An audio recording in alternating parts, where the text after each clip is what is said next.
사망을 이기시고 부활 승리하신 주님의 은혜가 온 성도님들과 진도 여객선 침몰 사고로 우울한 온 국민들에게 함께 하시기를 축원합니다. 오늘 부활절 본문에 나온 메시지를 전하기 전에 여러분의 마음도 다 같을 줄로 압니다. 진도 여객선의 참사에 대해서 간단하게 생각을 해 보려고 합니다. 제가 지난 수요일 4월 16일이죠. 수요일 날 오전에 한 두 달 동안 이빨이 아파서 그날 치과에 예약이 돼서 이제 이 어금니를 빼려고 이제 병원에 가면서 라디오를 틀었는데 차를 타고 가면서 그 오전에 나오는 얘기는 그 학생들이 수학여행 가다가 뭐 진도 앞바다에서 사고가 났는데 거의 뭐 구조가 됐다. 그런 뉴스를 들었습니다. 그래서 아이고 큰일 날 뻔했구나. 막 그 정도로 생각을 하고 저녁에 집에 와서 TV를 틀어보니까 아침에 들었던 내용하고는 전혀 다른 심각한 상황이 벌어지게 되는 것을 보게 됐습니다. 아마 온 국민들이 지금 패닉 상태에 빠졌고 온 국민들이 분노하고 온 국민들이 눈물을 흘리고 있으리라고 봅니다. 어제도 제가 또 자다가 잠이 안 와서 돌아보고 해도 별로 진척이 없고 거의 잠을 못 잤습니다. 우리가 일어났던 대참사는 두 가지로 압축이 됩니다. 문제점이 하나는 인재라고 하는 것과 또 한 가지는 관제라고 하는 것입니다. 그 선사를 운영하는 선주의 마인드가 어떤 것인지 모르겠지만은 그 세 배도 아니고 낡은 배를 가지고 들어와서 그것을 또 객실을 더 증축을 하고 화물칸을 증축을 하고 그 버릴 지경에 있는 것을 그렇게 해가지고 그 관에서도 허락을 해주고 배라고 하는 것이 처음에 만들 때 부력이라든지 다 설계하고 계산을 해서 만들 건데 물론 그런 절차를 밟았으리라고 보지만은 그렇게 해서 많은 사람을 싣고 그 선장이라고 하는 사람이나 승무원들을 보면 직업 정신도 실종이 되고 이거는 모랄 해저드 정도가 아니고 온 국민을 그 천인 공로할 그런 공분을 불러 일으켰습니다. 그 사람들이 분노한 이유가 뭐예요? 그 배 안에 사람을 다 살릴 수 있는 구명정이 있었다고 하는 것이에요. 그리고 그 초기에 충분히 사람을 80% 90% 건져낼 수 있는 시간의 여유가 있었다고 하는 거예요. 그것을 다 버리고 자기들만 살겠다고 탈출했다고 뺑소니했다고 한 거예요. 참 그 얘기할 가치도 없는 인간들인데 흉물스러운 탐욕과 이기주의로 번복되고 이 자기밖에 모르는 이 시대에 인간성을 상실한 짐승들의 모습을 보게 됩니다. 거기는 우리들도 포함되어 있습니다. 우리도 우리 자신도 모르는 사이에 이기심으로 번복이 되어 있습니다. 그 다음에는 정부의 그 안전 재난 시스템의 붕괴를 목도를 했습니다. 뿐 아니라 우리는 그동안 경제 성장이라고 하나의 목적을 위해서 온 국민이 달려왔습니다. 그러다 보니 우리 국민들조차도 안전에 대한 인식이 없습니다. 안전 무시하지요. 기본 다 무시합니다. 그래서 결과만 좋으면 된다는 이런 생각들을 어느새 우리가 갖고 있습니다. 그래서 빨리 하는 이 속도주의, 빨리 가는 속도주의, 스피드, 이익 만능, 물질 만능의 대가를 우리가 톡톡히 지금 보고 있는 것입니다. 국가의 안전 시스템이 암초에 걸려서 좌초되고 있고 지금 우리가 살아가야 할 우리의 자녀들의 세대가 안전의 터전이 무너지고 있습니다. 저는 이제라도 우리 국가가 이런 엄청난 대가를 지불했기 때문에 경제성과 효율성만 따지지 말고 강력한 기본을 중시하고 안전을 중시하는 법을 만들어서 그것을 고칠 수 있는 국민들이 지금 다 공감하고 있습니다. 이런 게 강력한 법을 만들어야 되리라고 봅니다.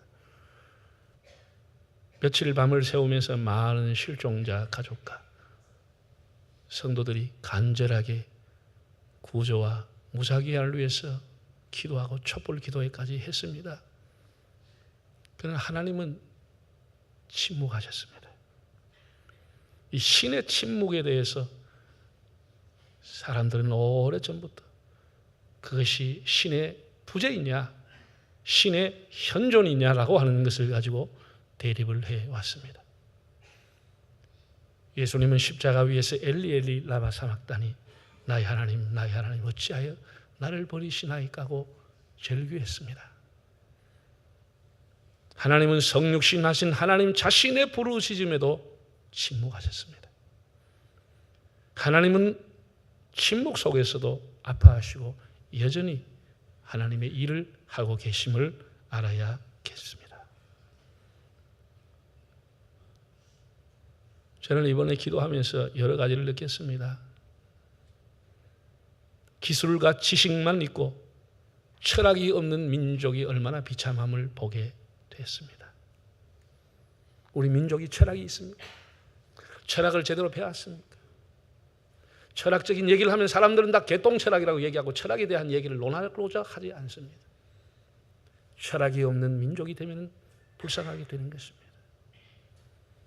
외형은 그럴듯하지만 사명감이 없는 기성세대를 보게 됩니다. 다 이런 것은 우리 기성세대의 죄악 때문입니다. 배에만 선장이 있는 게 아닙니다. 우리 사회 곳곳에 선장이 캡틴이 있습니다. 프레지던트 시니어 캡틴이 우리 사회 곳곳에 있습니다. 그 사회 곳곳에 기관장으로 있는 사람들이 얼마나 많습니까? 그 사람들이 사명이 없다고 하면은 우리 사회가 어떻게 되겠습니까? 사명감과 우리의 책임감을 지도급에 있는 사람들이 돌아볼 기회가 아닌가 봅니다. 우리나라 교육에도 상당한 문제가 있었음을 보게 됐습니다. 우리의 자녀들이 입시라고 하는 선실에 갇혀 있다가 잠시라도 숨통이 트이는 수학여행을 간다고 아이들이 얼마나 기뻐했겠습니까? 그 부모들이 울부짖는 것을 보면 가슴이 메이고 다 우리 자식 같고 그렇지 않습니까? 기술만 가르칠 것이 아니고 철학을 가르치고 지식만 가르칠 것이 아니고 책임이 있는 자녀들로 양육을 해야 되리라고 봅니다. 구원의 확신을 바르게 가르치고 인생이라는 어떤 데 위기가 올지 아무도 모르는 것입니다. 그 인생의 위기가 왔을 때 두려워하지 않고 오히려 주변의 사람들을 위로하고 격려하면서 우리가 영원한 하나님 앞에 간다고 하는 그 죽음의 대비된 소망을 가지고 있는 사람이 되어야 되지 않겠느냐. 그런 학생과 청년들이 되어야 되지 않겠느냐라고 하는 걸 생각하면서 47명 중에 구원의 확신을 가지고 있는, 교회는 다녔지만 구원의 확신을 가진 사람이 얼마나 있었을까. 다시 우리의 교육의 현장을 돌아보는 그런 기회가 되어야 되리라고 봅니다. 죽으면서도 감동을 주는 그런 스토리가 없습니까? 물론 이번에 이제 제자들을 위해서 조끼를 입혀주고 제자들 챙기다가 돌아가신 선생님도 다행스럽게 또 그런 직원도 있어서 참 다행스럽게 그런 미담이 있어서 다행스럽게 생각을 합니다. 그런 사고가 나면 정말 감동적인 스토리, 영화가 될 만한 그런 일들이 희생하는 사람이 있어야 되는데 선장부터 뒤살자고 뺑소니 해버리니 그거 어떻게 되겠습니까? 또 한 가지는 이 세월호라고 하는 배입니다. KBS 기자가 리포트를 했습니다. 거기에 제 귀를 관심을 가지게 한 내용이 뭐냐 하면은 이 세월호라고 하는 배는 수십 년 전에 한강 유람선으로 선박회사를 운영했던 세모라고 하는 회사가 있었습니다. 세모라고 하는 것. 그 세모라고 하는 회사는 구원파의 핵심 인물들이 운영했던 선박회사입니다. 그 자녀들이 한강 유람선 세모는 이제 망해서 문 닫았고 그 자녀들이 세월호를 운영했다고 하는 그 리포트가 들었습니다.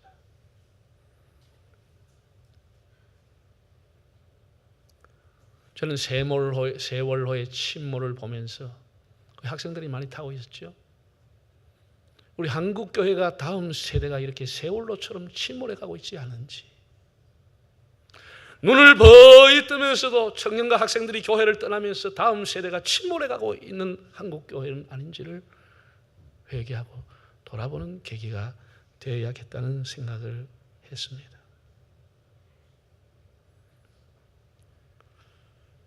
그래서 제가 그저께 그 해남 진도군에 있는 노회장들한테 전화를 했습니다. 해서 우리가 부산에 있는데 참 부활절도 앞두고 갈 수가 없다. 우리가 도와줄 수 있는 게 뭐냐. 그렇게 해서 그 실종자 가족들이라든지 해경이라든지 수많은 사람들이 밤새도록 와 벌벌 떨고 그 눈물 흘리고 고생하는데 뭐 물품이라도 좀 사서 컵라면이라도 끼려드리고 차라도 따뜻한 거 대접하라고 제가 우리 교회에 천사 헌금을 보내줬습니다. 또 부산기독교 총연합회 이름으로 또 몇백만 원을 진도군 기독교 협의회에 보내서 교회들이 봉사하도록 물질을 보내드렸습니다. 참 가슴 아픈 일이 아닐 수 없습니다. 오늘 부활하신 주님께서 시공을 초월하신 신령한 몸으로 제자들이 문을 닫고 있는 곳에 찾아오셨습니다. 너희에게 평강이 있을지어다. 하필 그때 도마라고 하는 사람, 토마스는 그 자리에 없었습니다. 그래서 도마가 이런 얘기를 했죠. 다른 사람들이 다 예수님 부활한 것을 목도하고 만졌다, 주님이 살아났다고 했지만 나는 내 눈으로 똑똑히 보지 않고 내 손으로 그 흔적을 만져보지 않고는 나는 그걸 못 믿겠다고 그랬어요. 굉장히 교만한 거죠. 그 말은 다른 사람 10사람 봤다고 하는 걸 다 허접이로 보는 거예요. 그래서 다 무시하는 거예요. 다른 10사람이 봤다고 하면 자기도 그걸 믿을 수 있어야 되는데 도마는 못 믿겠다는 거예요. 그 말은 너희들 말은 다 헛급이고 못 믿겠다는 거예요. 굉장히 교만한 거죠. 도마가 그런 사람입니다. 좋은 말 하면 실증론자고 또 더 좋은 말 하면 합리적인 사람이다. 합리론자다 볼 수 있지만 굉장히 교만했죠. 그런데 8해 후에 다시 주님이 그 장소에 오셔서 특별히 도마에게 이렇게 말씀을 했습니다. 네 손가락을 이리 내밀어 내 옆구리에 넣어보라. 너의 손을 가지고 내 옆구리 한번 만져봐라. 내 창자국을 한번 만져봐라. 너의 눈으로 내 손의 못자국 흔적을 한번 보아라. 주님께서 그렇게 말씀을 했습니다.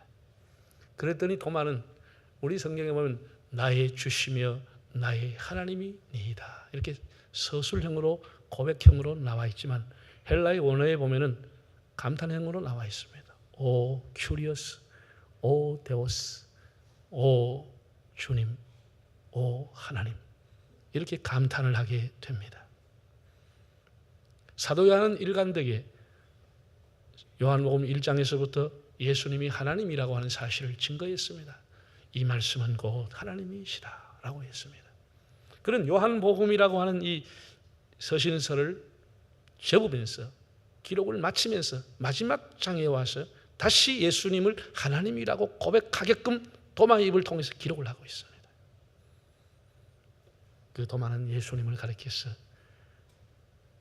큐리어스 데오스, 하나님이요 주님이십니다고 고백을 했습니다. 이 어른 교수는 예수 믿기 전에 교회 밖에서 본 교회라고 하는 주제로 강연을 했습니다. 자신이 왜 교회에 나가지 않는지, 비기독교인들이 교회를 어떻게 보고 있는지에 대해서 강연을 했습니다.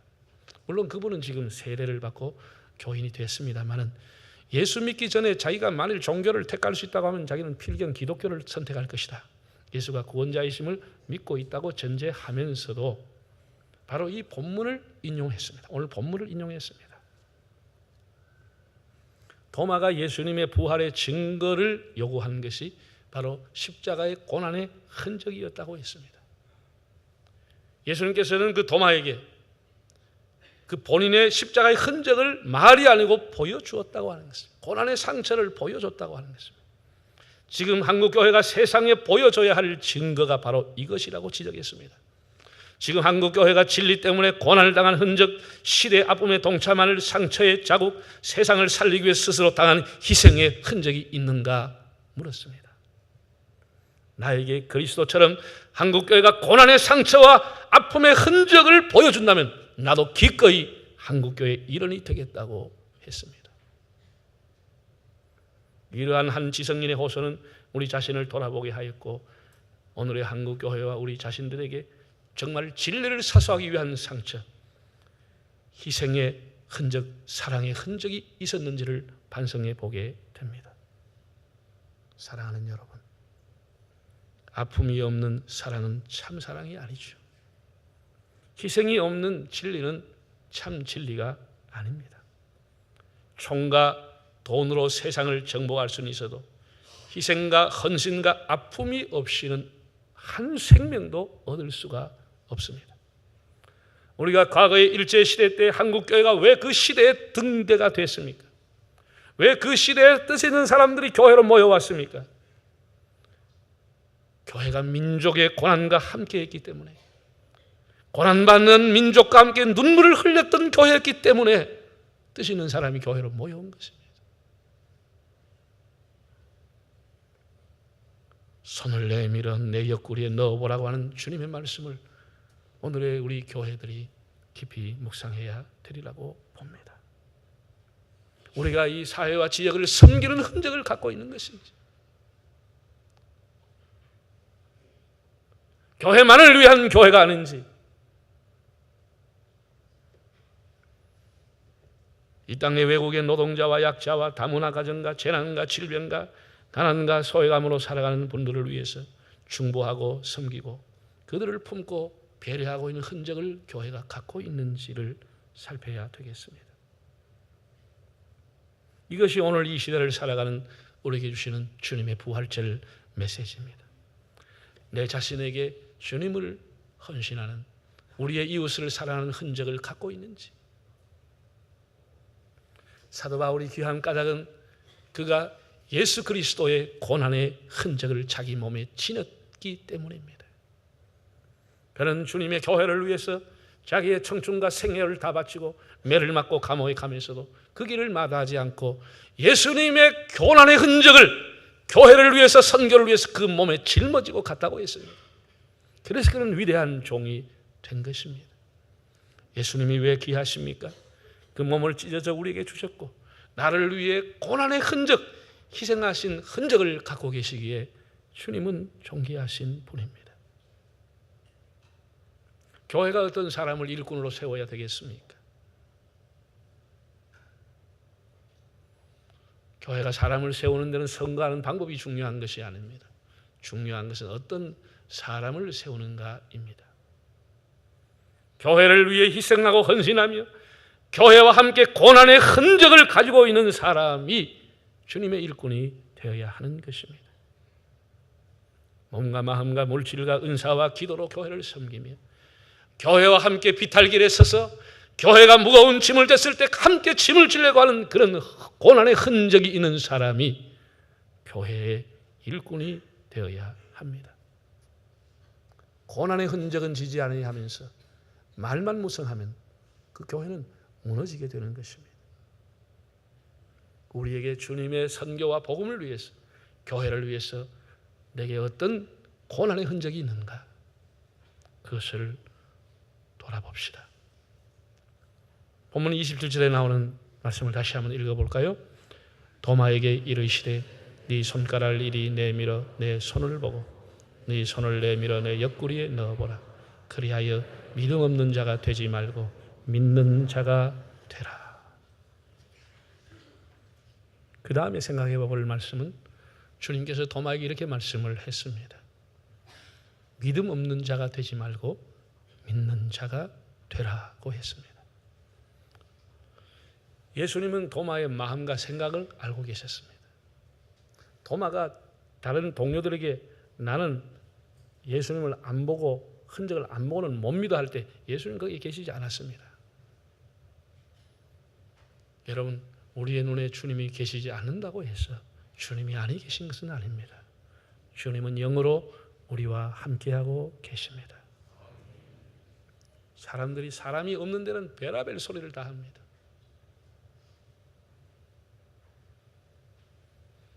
예수님은 우리의 마음의 생각까지, 우리의 말까지 우리 눈에 보이지 않지만 그분은 다 알고 계십니다. 그래서 도마에게 오시자마자 뭐라고 말씀했지요? 도마가 한 번도 물어본 적이 없습니다. 도마에게, 도마야 이리 왔어. 내 옆구리를 만져보고 믿음이 없는 자가 되지 말고 믿는 자가 되라고 했습니다. 18일 전에 그 동료들과 했던 그 내용과 대화를 주님은 다 알고 계셨던 것입니다. 그래서 그 말씀 앞에 도마가 거꾸러지는 것입니다. 계시지 않으면서 내 말과 내 마음과 생각까지 아시는 주님 앞에 그는 엎어졌습니다. 오 큐리오스, 오 데오스, 당신은 나의 주님입니다. 그렇게 고백을 했습니다. 하나님은 우리를 눈에 보이지 않아도 우리의 생각을 다 아십니다. 이후에 도마는 인도로 가서 복음을 전하게 됩니다. 지금도 인도의 최남단 항구 도시인 첸나이라고 하는 곳에 가면은 도마의 기념 성지와 도마 기념 예배당을 볼 수 있습니다. 도마 순교 1900년을 기념해서 인도의 정부가 발행한 기념 우표와 그가 마지막 기도했다고 하는 동굴에는 도마 기도의 손자국이 남아있다고 합니다. 도마는 바라몬 교도들에 의해 창에 찔려 순교했고 그 주변 산에서 발견된 돌 십자가에는 페르시아어로 이렇게 기록이 됐는데 도마는 십자가에 못 박혀 죽었노라. 그분은 하나님의 순수한 지도자였다고 새겨져 있다고 합니다. 우리의 안고 일었음을 아시는 하나님 앞에 그는 나의 주 나의 하나님을 고백한 이후에는 은밀하게 보시는 하나님 앞에 단 마음으로 생명을 바쳐 헌신을 했습니다. 안중근 의사가 가톨릭 신자인데 그분의 세례명이 토마스라고 하는 것은 결코 우연이 아니라고 봅니다. 한 번 확증된 사람, 한 번 그리스도 앞에 헌신을 결정한 사람, 생명을 바쳐서 그 길로 갔던 것이 안중근 의사와 토마스의 삶입니다. 우리가 찬송을 보면은 의심 많은 의심 많은 도마에게 찾아오시고 이런 이야기 찬송이잖아요. 그 도마가 들으면 굉장히 섭섭해 하겠습니다. 아니, 도마는 한 번 의심을 했습니다. 한 번은 했지만 한 번 그가 주님 앞에 고백하고 난 이후에는 생명을 바쳤습니다. 그 이후에는 결코 의심하지 않았습니다. 그 도마가 우리한테 묻지 않겠어? 너는 날마다 의심하면서 날 자꾸 왜 의심쟁이라고 부르냐? 나 그 가사는 좀 건졌으면 좋겠다고 봐요. 사람이 한 번 한 걸 가지고 죽을 때까지 별명 따라다니면 되겠어요? 한 번 이상 하나님의 존재를 의심하지 않은 사람이 누가 있습니까? 한 번만 했겠어요? 조금만 어려워도 하나님 있네 없네 다 우리 그러잖아요. 실증주의자요, 지금 말하면 과학주의자요, 이성주의자였던 도마는 한 번 주님을 의심하고 그리고 그 주님을 만난 이후에는 변함이 없이 생명을 바쳐 복음을 위해 흔적을 짊어지고 갔습니다. 사랑하는 여러분, 주님의 부활은 곧 나의 부활입니다. 이 썩어야 할 몸이 썩지 아니하고 이 죽어야 할 몸이 죽지 아니함을 입은 것이 부활의 은총입니다. 예수님 이렇게 말씀했습니다. 네 손을 내밀어 내 옆구리를 만져보고 믿음이 없는 자가 되지 말고 믿는 자가 되라고 했습니다. 도마는 이 말씀 앞에 회개하고 평생을 주를 위해 살았습니다. 하나님은 우리의 언행을 감찰하고 계십니다. 우리의 이 불신 사회와 이웃들에게 우리가 예수를 따르는 제자라면 예수를 위한 고난의 흔적, 이 사회를 위한 사랑의 흔적, 희생과 헌신의 흔적을 가져야 합니다. 희생이 없는 종교는 종교가 아닙니다. 원칙이 없는 정치, 경제가 도덕이 없는 경제, 인격이 없는 교육으로 우리의 사회가 멍들고 있습니다. 그 중에 희생이 없는 종교인이 있습니다. 이것이 우리의 사회를 더 혼탁하게 하고 있습니다. 나는 주님을 위해서, 우리 이웃을 위해서 무슨 고난의 흔적을, 사랑의 흔적을 갖고 있는가? 다시 한번 우리 자신들을 돌아보면서 우리의 자녀가 살아가야 할 다음 세대를 위해서 우리 각자의 맡은 자리에 사명을 다하고 하나님 기쁘게 하는 부활의 증인으로 살아갈 수 있기를 바랍니다.